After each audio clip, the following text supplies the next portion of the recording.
నిన్నటి current affairs లోని చివరి ప్రశ్నకు సమాధానం. రిజర్వ్ బ్యాంక్ ఆఫ్ ఇండియా నూతన గవర్నర్ ఎవరు? రిజర్వ్ బ్యాంక్ ఆఫ్ ఇండియా 26వ గవర్నర్ గా రెవెన్యూ కార్యదర్శి సంజయ్ మల్హోత్రాను కేంద్ర ప్రభుత్వం నియమించింది. ఈ నెల 11 నుంచి 3 ఏళ్ల పాటు ఆయన ఈ పదవిలో కొనసాగనున్నారు. ఇక మొదటిది, ఐఐటి మద్రాసులో 410 మీటర్ల hyperloop test track. IIT మద్రాసులోని తయ్యూర్ క్యాంపస్ లో 410 మీటర్ల భారత తొలి హైపర్ లూప్ టెస్ట్ ట్రాక్ ను పూర్తి చేసినట్లు కేంద్ర రైల్వే మంత్రి అశ్విని వైష్ణవ్ ప్రకటించారు. ఐఐటి మద్రాస్, భారత రైల్వేలు, ఇతర స్టార్టప్స్ సంయుక్తంగా దీనిని నిర్మించాయి. హైపర్ లూప్ అనే టెక్నాలజీతో బుల్లెట్ ట్రైన్ కంటే వేగవంతమైన రవాణా సౌకర్యం అందుబాటులోకి వస్తుంది.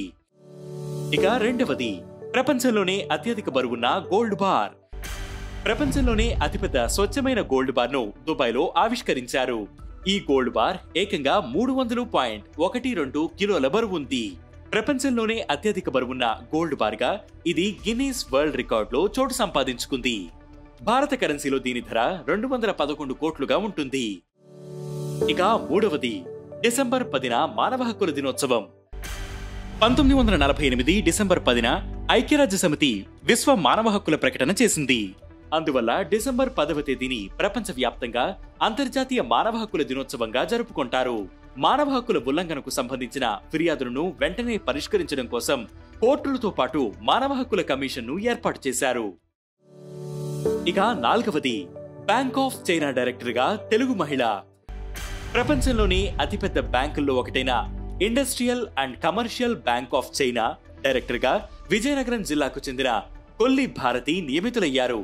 ప్రస్తుతం అమెరికాలోని న్యూయార్క్ ప్రధాన కార్యాలయంలో ఆమె పనిచేస్తున్నారు. Rising star women leaders in banking 2024 లో కూడా ఆమె చోటు దక్కించుకున్నారు. ఇక ఐదవది, న్యూఢిల్లీలో India internet governance forum 2024. December 9-10 తేదీల్లో న్యూఢిల్లీలోని భారత్ మండపంలో ఇండియా ఇంటర్నెట్ గవర్నెన్స్ ఫోరం 2024 జరిగింది. Innovating internet governance for India అనే థీమ్ తో జరిగిన ఈ ఈవెంట్ డిజిటల్ డివిజన్ పై దృష్టి సారించింది. ఐఐజిఎఫ్ యుఎన్ ఐజిఎఫ్ భారతీయ విభాగంగా 2021లో స్థాపించబడింది. ఇక ఈ రోజు current affairs question, father of artificial intelligence అని ఎవరంటారు?